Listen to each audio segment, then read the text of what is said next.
Hello everyone, আসসালামু আলাইকুম। আজকে আমি সবাইকে দেখাবো কিভাবে কিছু পেঁয়াজ দিয়ে আমরা খুব সুন্দরভাবে পেঁয়াজু বানাতে পারি। এটা আসলে দেখানোর মতো কিছু নেই, আমরা সবাই কম বেশি বাসায় পেঁয়াজু বানাতে পারি। তো তারপর ভাবলাম সবার সাথে শেয়ার করি। তো আমি প্রথমে এখানে পেঁয়াজ কেটে নিচ্ছি। এখানে আমার বোন হেল্প করছে আমাকে। আমি সুন্দরভাবে পেঁয়াজগুলোকে কুচি কুচি করে কেটে নিচ্ছি। বেশি কুচি করার দরকার নেই, হালকা কুচি করলেই হবে। সো আমি এখানে পেঁয়াজগুলোকে কেটে নিচ্ছি। এর মধ্যে আমার কিটি চলে আসলো, মানে ও আমার সঙ্গ ছাড়া থাকতেই পারে না। ও সারাক্ষণ আমার সাথে থাকে। দেখেন কি করছে এখানে, ও এখানে দাঁড়িয়ে আছে, আমি জানি না কি করছে, ও কি খুঁজছে। ও এভাবেই সারাক্ষণ থাকে, আমার পাশে পাশেই ওকে থাকতে হবে, আমি যেখানেই থাকি না কেন। তো আমি ওকে তাড়িয়ে দেওয়ার চেষ্টা করছিলাম, তো চলে যায়। তারপর আমি পেঁয়াজগুলোকে ভালোভাবে কুচি কুচি করে নেই এবং পেঁয়াজগুলোকে এরপরে ধুয়ে নিতে হবে। আপনারা চাইলে ছোলানোর পর ধুয়ে নিতে পারেন, কিন্তু আমি কেটে দেন ধুচ্ছি। তো আমি ধুয়ে নিচ্ছি ভালো করে। ধোয়ার সময় আপনারা চাইলে একটু লবণও দিয়ে নিতে পারেন, আমি দিইনি। সো এখানে আমি ধুয়ে পেঁয়াজগুলোকে পরিষ্কার করে নিয়ে এসেছি। এরপর আমি পেঁয়াজগুলোকে ভালো করে নরম করে নিব। নরম করলে পেঁয়াজুটা বানাতে অনেক বেশি সুবিধা হয়। আমি ভালো করে এখানে নরম করে নিচ্ছি। সো আমি এখানে পেঁয়াজগুলোকে নরম করে নিয়েছি। এখন আমি একে একে উপকরণগুলো দিয়ে দিব। এখন আমি দিয়ে দিলাম বেসন।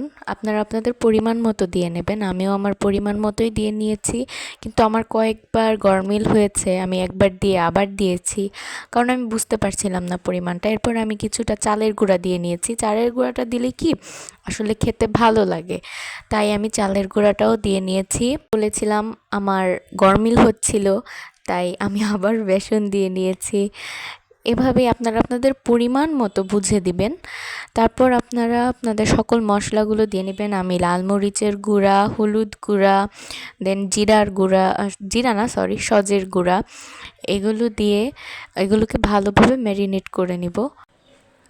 সব কিছু দিয়ে ভালোভাবে আমি এরপর লবণ দিয়ে নিচ্ছি। লবণ দিয়ে সব রকম, আর তারপর আমি সর্বশেষে একটু আদা রসুন বাটা দিয়ে নিব। আপনারা আপনাদের পরিমাণ মতো দিয়ে নেবেন। এরপর আমি এটাকে ভালোভাবে মিক্সড করে নিব।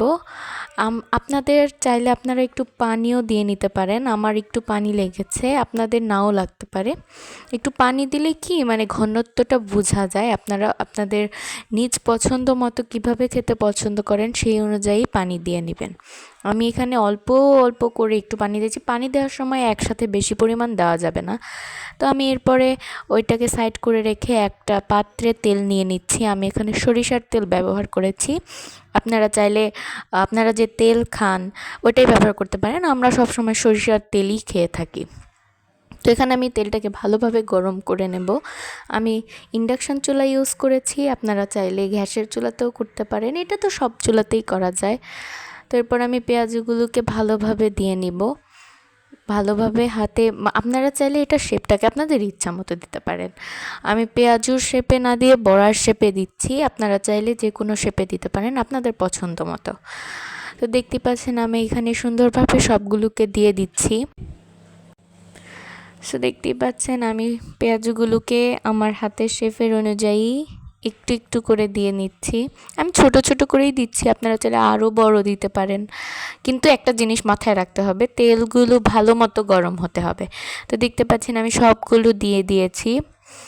আমার যেহেতু সরিষার তেল, সেই কারণে এরকমভাবে মানে উপরে তেল উঠে এসেছে। আপনারা যে কোনো তেল, আপনারা যে তেল খান, যে তেল ইউজ করেন ওই তেলই দিতে পারেন। আমি এখানে আমাদের বাসায় সবাই আসলে সব কিছুতেই সরিষা তেল ব্যবহার করি, যে কারণে আমি সরিষার তেল দিয়েই ভাজছি। তো এখানে আমি এগুলোকে ভালোভাবে নেড়ে চেড়ে নিব।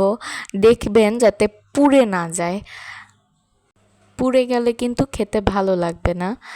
এগুলোকে সময় নিয়ে ভাজতে হবে। আমি যেহেতু পাতলা করে দিয়েছি আমার খুব বেশি সময় লাগেনি, কিন্তু আপনারা যদি গোল শেপের দেন তাহলে সো আমি এরপর এগুলোকে নামিয়ে নিয়েছি। আপনারা দেখতেই পাচ্ছেন আমি সস আর হচ্ছে একটু পেঁয়াজের সাথে পরিবেশন করেছি। আপনারা আপনাদের মন মতো যে কোনো সস বা যে কোনো খাবারের চাটনির সাথে পরিবেশন করতে পারেন। সো এখানে আমার বানানো হয়ে গেছে। এটা এটা দেখানোর মতো কিছুই নেই আমি জানি, তারপরও শেয়ার করলাম যেহেতু বানালাম।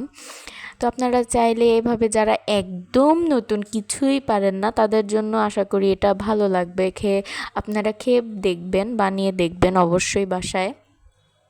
এটা কিন্তু ভালোই হয় খেতে, আমার বাসার সবাই অনেক পছন্দ করেছে। আর এখানে আমি আমার হাতে বানানো সসটা ব্যবহার করেছি, আপনারা চাইলে দোকানের সসটাও ব্যবহার করতে পারেন। তো আমি এখানে সব কিছুতে আসলে ঘরের সসটাই প্রেফার করি। তো আমি এখানে খেয়েও দেখাচ্ছি, আমার আম্মুও খাচ্ছিল খুব মজা করে, আম্মুরও ভালো লেগেছে। সো সব মিলিয়ে আমার মনে হয় ভালোই হয়েছে, আমার আম্মুও পছন্দ করেছে খাবারটা। তো আপনারা অবশ্যই ট্রাই করে দেখবেন একবার হলেও। সো এভরিওয়ান, আজকের ভিডিওটি এই পর্যন্তই। আল্লাহ হাফেজ।